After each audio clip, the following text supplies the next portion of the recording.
Hello కరుణ, ఏమైంది గా ఇంటర్వ్యూది మళ్ళీ ఫోన్ చేసిర్రా? అయ్యో నాకు కూడా చేయలేదే. నీకైతే మళ్ళీ నాకు ఫోన్ చేశారేనా? సరే. అగో నువ్వెందుకు వచ్చినావు మళ్ళా? లెటర్ తీసుకొచ్చిన. పొద్దుగాల అయితే కదా మళ్ళీ వచ్చినావు? పోస్ట్ కాదు ఇది, లవ్ లెటర్. లవ్ లెటరా? ఎవరికి ఇవ్వాలి? ఎవరికి ఇచ్చుడు కాదు, నీకోసమే నేను తీసుకొచ్చిన. ఏంది ఒకసారి ఇటీ చదువుకో.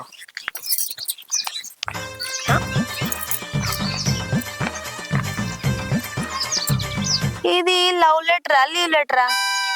లవ్ లెటర్ అది. లీవ్ లెటర్ కంటే దరిద్రంగా ఉంది. ఏంది దరిద్రంగా ఉందా? నా ఫీలింగ్స్ ని రిఫిల్ లో నింపి, నా ఆశలన్నీ అక్షరాలుగా మార్చి, నా ప్రేమను పేపర్ మీద పరిచి నీకిస్తే దరిద్రంగా ఉందంటావా? దరిద్రాన్ని దరిద్రం అనకపోతే ఇంకేమంటారు? నీ దరిద్రాన్ని నీకే వినిపిస్తావు. ఇంకంత దరిద్రంగా ఉందా?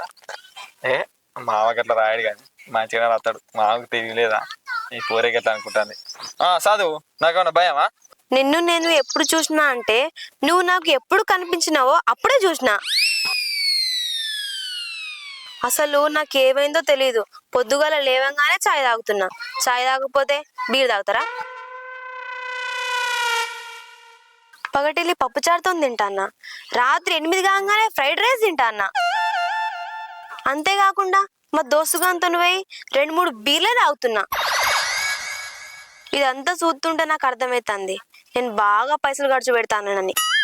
అందుకే ఐ లవ్ యూ. చాలు చాలు, ఇక చదవకు, ఇక చదవకు ప్లీజ్.